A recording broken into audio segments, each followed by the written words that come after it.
ஆப்பிரிக்கால யானைகள் பல காலமா தந்தங்களுக்காக வேட்டையாடப்பட்டுட்டு இருந்துச்சு. அதுவும் குறிப்பா 1977லேருந்து 1992 வரைக்கும் அங்க உள்நாட்டு போர் நிலவுது. அந்த உள்நாட்டு போரை சமாளிக்கிறதுக்கு நெறைய பணம் தேவைப்பட்டிருக்கு. அதுக்காக யானைகள நெறைய கொன்னு அதோட தந்தத்த வெட்டி எடுத்து ஏற்றுமதி பண்ணிக்கிட்டே வந்திருக்காங்க. இப்படியே பண்ணதுக்கு அப்புறமா அந்த போர் முடிய போற நேரத்துல கொரங்கோ அப்படின்ட்டு ஆப்பிரிக்கால கென்யால அந்த சதர்ன் கென்யால ஒரு நேஷனல் பார்க் இருக்கு. அங்க இருக்கக்கூடிய பெரிய மிருகங்கள்ல 90% வேட்டையாடி அழிச்சிட்டாங்க அப்படின்றது தெரிய வந்திருக்கு. இந்த போருக்கு அப்புறமா அங்க பிறந்த யானை குட்டிகள்ல பெண் யானைகள்ல கிட்டத்தட்ட 4 பெண் யானை குட்டி பிறக்குது அப்படின்னா அதுல 2 தந்தம் இல்லாம தான் பிறந்திருக்கு. பொதுவாகவே பெண் யானைகளுக்கு தந்தம் இருக்காது அப்படின்னு நீங்க நினைச்சீங்கன்னா அப்படி கிடையாது. ஆப்பிரிக்க யானைகள்ல ஆண் யானைக்கு பெரிய தந்தம் இருக்கும். ஆனா பெண் யானைக்குமே தந்தம் இருக்கும்.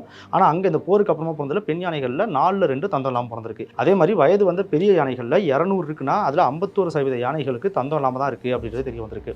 அப்புறம் 2005லேருந்து 2015 வரைக்கும் அங்க உள்ள யானைகளை கணக்கெடுத்தப்போ அங்க வாழக்கூடிய யானைகள்ல கிட்டத்தட்ட ஆண் யானைகள்ல பார்த்தோம்னா 5 யானைகளுக்கு ஒரு யானைக்கு தந்தம் இல்லை அப்படின்னும், பெண் யானைகள்ல 4 யானைக்கு ஒரு பெண் யானைக்கு தந்தம் இல்லை அப்படின்றது தெரிய வந்திருக்கு.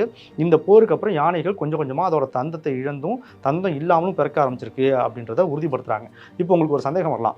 யானைகள் தந்தம் இல்லாம பிறக்குது அப்படின்றது ஓகே. ஆனா மனிதர்கள் அதை தந்தத்துக்காக தான் வேட்டையாடுறாங்க அப்படின்றது யானைகளுக்கு எப்படி தெரிஞ்சிச்சு அப்படின்னு உங்களுக்கு தோணலாம்.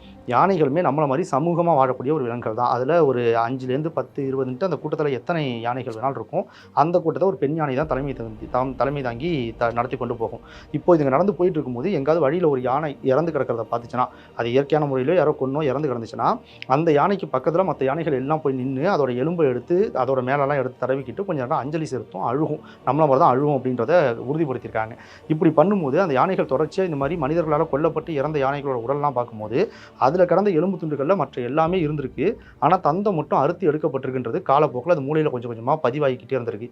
அப்போது தந்தத்துக்காக யானைகள் கொல்லப்படுதுன்றது அதோட மைண்டில் பதிவாகி அது அதுங்களோட ஜெனட்டிக் லெவலில் போயிட்டு ஒரு மாற்றத்தை ஏற்படுத்தி தந்தம் இல்லாமல் இருந்தால் தான் இனிமேல் இந்த உலகத்தில் நம்மளால் உயிர் வாழ முடியும், தப்பிச்சு பிழைக்க முடியும் அப்படின்றது தெரிஞ்சதுக்கப்புறம் ஜெனட்டிக் லெவலில் தந்தம் வளர்கிறதுக்கான அந்த ஜீன்ஸே மியூட்டேட் ஆகி தந்தமே இல்லாமல் பிறக்க ஆரம்பிச்சிருக்கு அப்படின்றது உறுதிப்படுத்தப்பட்டிருக்கு. அதையும் நம்ம நோட் பண்ண வேண்டிய முக்கியமான ஒரு விஷயம் என்னென்னா, யானைகளுக்கு தந்தம் ரொம்பவே முக்கியம். அதுங்க மரத்தை சாக்கிறதுக்கும், ஏன்னா காடுகளில் அதுங்க சாப்பிட்றதுக்கு சில நேரங்களில் மரங்களை சாக்க வேண்டியது இருக்கும். அதே மாதிரி ஒரு ஆண் யானை இன்னொரு ஆண் யானையோட அந்த மஸ்ட் நிலையில் சண்டை போடுறதுக்கும் இந்த மாதிரி பல விஷயங்களுக்கு அதுங்களோட தந்தம், இன்னொன்று இந்த மரத்தை கொத்தி தண்ணி குடிக்கிறது, அப்புறம் பூமியை தோண்டி தண்ணி எடுக்கிறது, இந்த மாதிரி பல காரணங்களுக்கு அதுங்களுக்கு தந்தம் ரொம்ப முக்கியம். அவ்வளோ முக்கியமாக அதுங்க உயிர் வாழறதுக்கு தேவையான தந்தம் அவ்வளோ முக்கியமானதாக இருந்தாலும் அதுங்க அந்த தந்தத்துக்காகவே வேட்டையாடப்படுது அப்படின்றது தெரிஞ்சதுக்கப்புறம் ஜெனட்டிக் லெவலில் அந்த தந்தமே போனாலும் பரவாயில்ல, எப்படியோ உயிர் வாழ்ந்தால் போதும் அப்படின்ற நிலைமைக்கு மாறி அந்த தந்தத்தையே இழக்க ஆரம்பிச்சிருக்கு. அப்படின்னா மற்ற உயிரினங்கள் தான் அந்த மியூட்டேஷன்லாம் நடக்குமா, மற்ற உயிரினங்கள் தான் இப்படிலாம் எவால்வ் ஆகுமா, மனிதர்களில் இப்போதைக்கு எந்த எவல்யூஷன் நடக்கலையா அப்படின்னு கேட்டிங்கன்னா நம்மளும் இப்போவும் எவால்வ் ஆகிக்கிட்டே தான் இருக்கோம். அதுக்கும் சில ஆதாரங்கள் இருக்குது.